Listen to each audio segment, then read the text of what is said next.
and peacefully.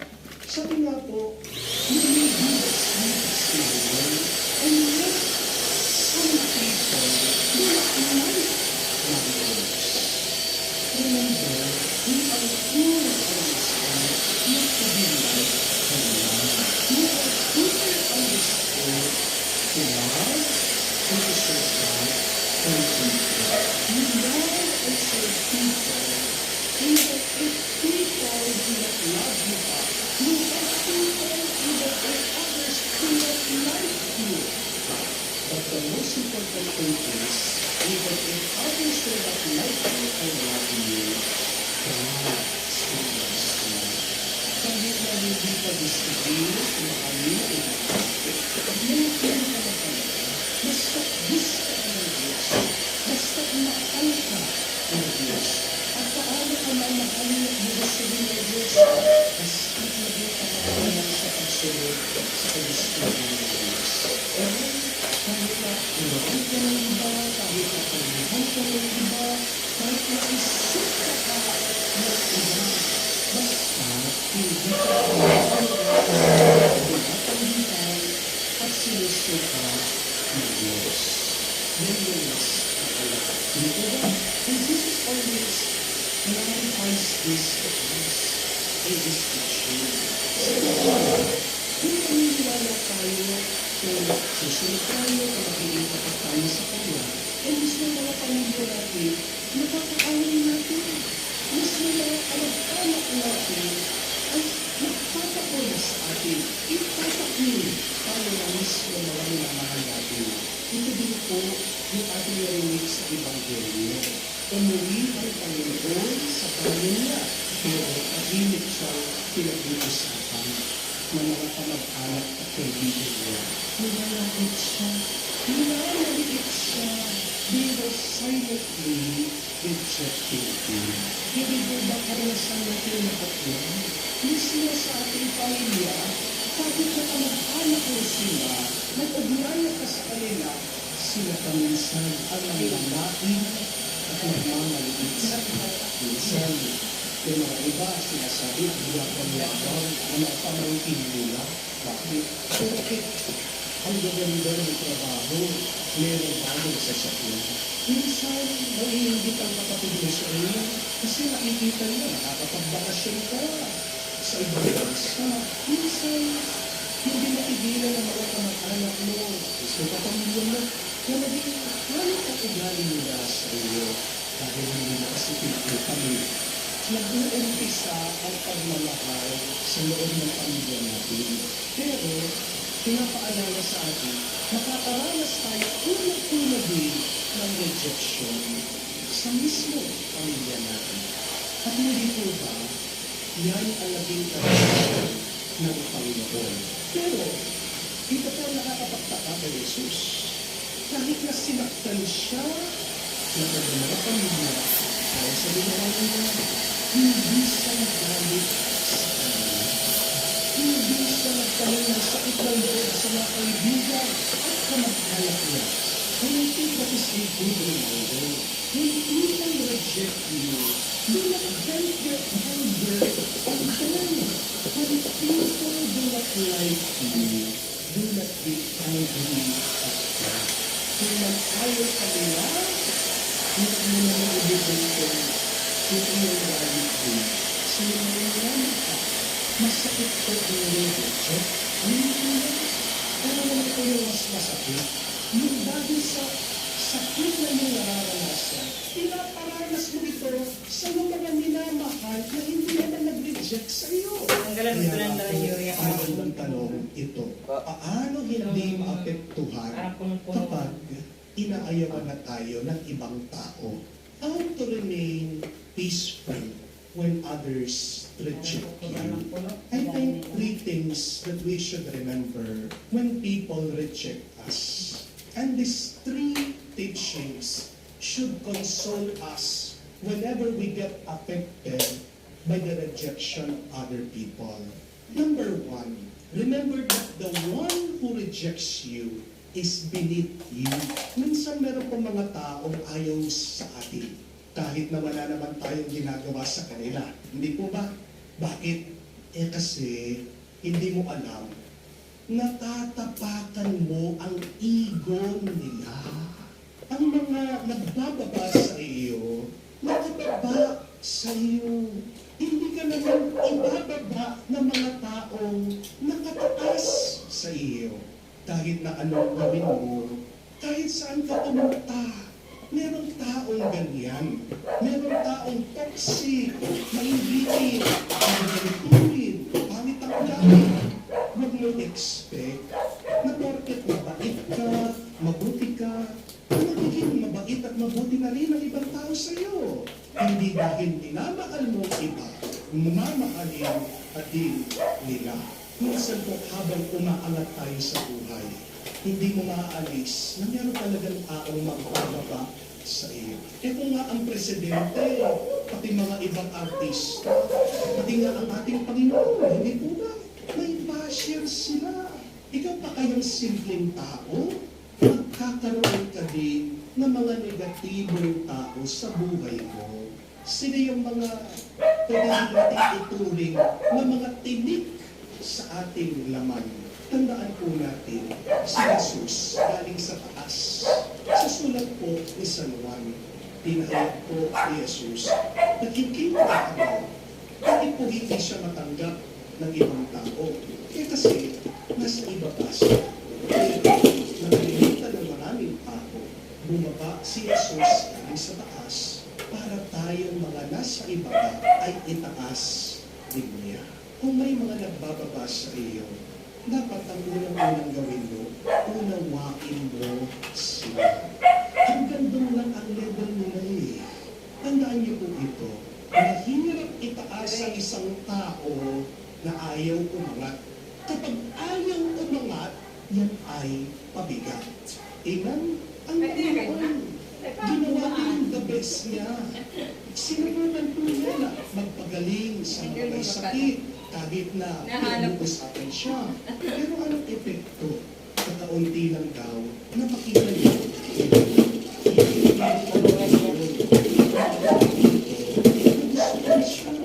Kaya, huwag mo din ipipilit ang sarili mo sa mga taong ayaw sa iyo. Ano magandang gawin? Ipagdasal mo sila at maghintay ka lang. Nababaguhin din nila ang kanilang sarili. Kung darating ang panahon na mga taong yan ay magiging kaibigan mo, salamat sa Diyos. Pero kung uubos ang oras at hindi kayo naging close, ang Diyos ang bahala noon. Amen? So remember, people who reject you are beneath you. Yes, you can try your best to pull them. And yet, when they remain burdened, allow them. Go. Move forward. Do God's will even without them.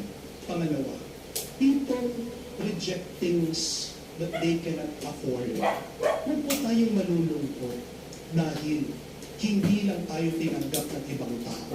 Dahil madalas, maraming tao, tinatanggihan nila yung mga bagay na hindi nila kayang bilhin.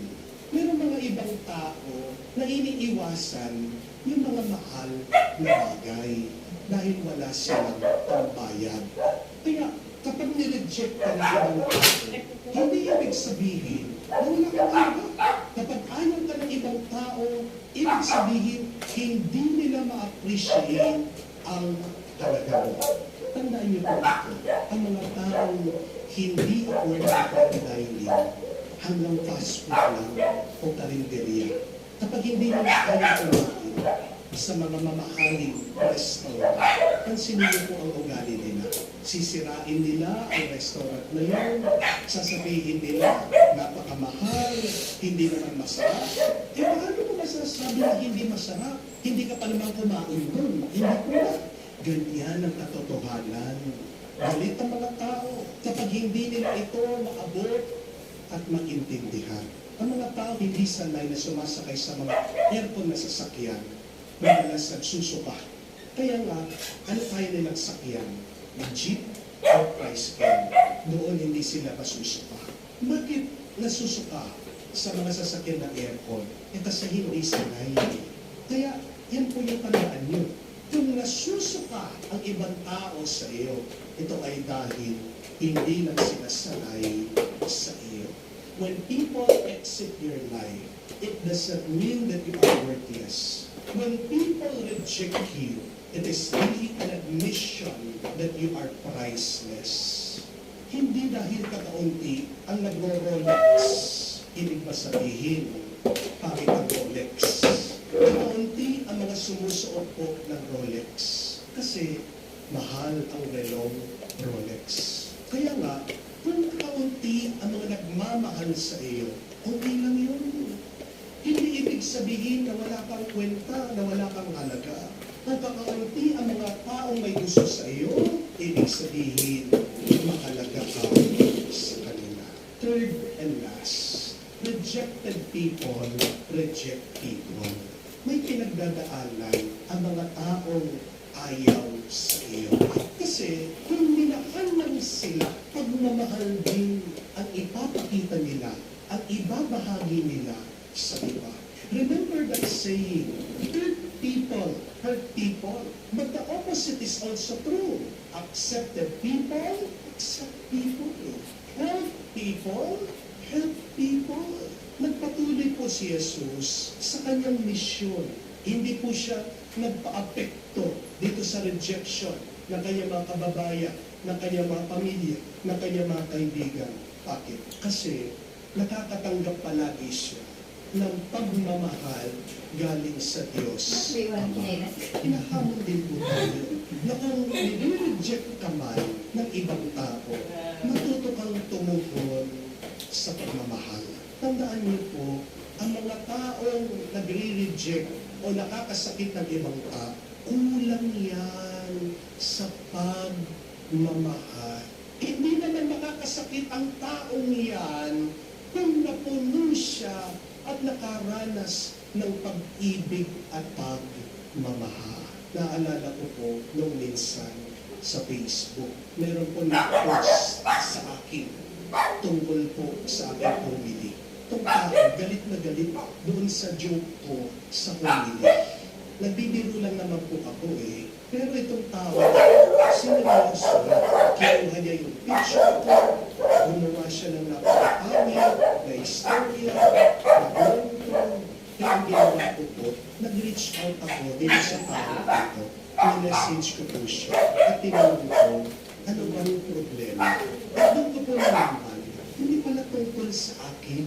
Hindi pala tungkol sa joke ko, yung galit ng tao ito. Pero bakit siya nagagalit sa akin? Kasi pala, ang tao ako, meron siyang masamang karanasan sa isang pari. Nang maliit daw siya, nasaktan siya ng isang pari. May ginawang masama ang isang pari sa kanya. At tinanong ko sa loob at habang nakita niya ako, natrito siya na akala niya na ginawa ng pari yun. Bumalik daw ko yung masamang karanasan sa kanya. At yung dahilan, bakit galit ang galit siya. Kaya naman ko, hindi ako nakakumahan. Ikito ako ang pari ang nakasakit sa kanya. At sabi ko, ang mga tao din, pero hindi naman lahat ng mga pari kasi, hindi po, lahat ng mga pari nag-i-struggle, ginagawa ng kaya nila para maging mas halal, para maging kamukha ni Jesus. Meron ng pagkukulang. At alam niyo po, itong tao na ito, nagalit sa akin, na may tinanim na galit rin sa pari. Pagkatapos kong nakipag-usap sa kanya, nag-message, tuwang-tuwa. Bakit? Kasi first time daw na meron isang pari na nag-reach out sa kanya, imbis na sermonan siya, imbis na gawin siyang masama, nakipag-usap ng mabuti sa kanya. Naramdaman po niya na concern ng isang pari sa kanya na matagal na niyang gustong maramdaman, matagal na niyang pinahanap sa buhay niya. Look at that. Rejected people reject people. But if you try to accept people, those people will also accept other people. If you love people, those people who receive love will also try to love other people. Kung gusto mong magbago, ang mga taong ayaw sa iyo, huwag mong gagawin sa kanila yung ginawa nila sa iyo. Hindi magbabagong isang tao kung dadagdagan mo ang tinik sa kanyang puso. Hindi po ba? Magiging mas mabuti, magiging mas payapa, magiging mas masaya ang isang tao kung aalisin mo ang mga tinig, ang mga sakit ng kanyang kalooban. Kaya mga kapatid, walang tao ang hindi nakakaranas ng rejection o hindi pagtanggap sa iba. Aayawan at aayawan tayo ng iba. Pero huwag kang magagalit. Manatili ka pa rin payapa. Unawain mo sila. Ipagdasal mo sila. Mahalin mo ang mga taong ito na ayaw sa iyo. Yan ang utos ng Diyos. Pero tandaan mo ang tatlong mahalagang aral na ito. Number 1, those who reject you are beneath you. So lift them up if you can. If you can, then ask the Lord to lift them up. Second, those who reject you cannot afford you. Do not lower your value to them. Huwag mong ibababa ang halaga mo sa mga taong ayaw sa iyo. Huwag mong gagawing cheap ang buhay mo dahil lang sa kanila. Dahil lang gusto mong i-please sila. And third and last, those who reject you have to reject you. Try to reach out to them and show love and understanding. With this, you can help them and kung nakaranas ka ng rejection, harinawa, huwag na iparanas yan sa iba. Kasi, hindi pang pinapapala sa buhay na taong nagtataboy sa iba. Kaya, gusto po natin na tayo ay bendisyonan ng Diyos na sobra-sobra, umpisahan natin. Matuto tayo, umunawa, tumanggap, at magmahal kahit na sa mga taong ayaw sa atin. Amen. Sumasampalataya ako sa Diyos sa mga makapangyarihan sa lahat na may gawa ng langit at lupa. Sumasampalataya ako kay Jesucristo, iisang anak ng Diyos, Panginoon natin lahat, nagkatawang siya na lang ng Espiritu Santo, ipinanganak kay Santa Mariang Birhen, pinagpakasakit ni Poncio Pilato, ipinapos krus, namatay, inilibing, nanaog sa kinaroroonan ng mga yumaong, nang may ikatlong araw, nabuhay na mag-uwi, umakyat sa langit, nanunuknok sa kanan ng Diyos, amang makapangyarihan sa lahat. Doon magmumulang paririto at huhukom sa nangabubuhay at nangamatay na tao. Sumasampalataya naman ako sa Diyos Espiritu Santo, sa banal na simbahang katolika, sa kasamahan ng mga banal, sa kapatawaran ng mga kasalanan, sa pagkabuhay na muli ng nangamatay na tao, at sa buhay na walang hanggan. Amen. malinaw na palatandaan ng pagmamahal ng Diyos sa kanyang bayan, ang mga propeta. Kailangan natin sila ngayon tulad noong una. Panalangin natin ang lahat ng tinatawag na ganitong uri ng paglilingkod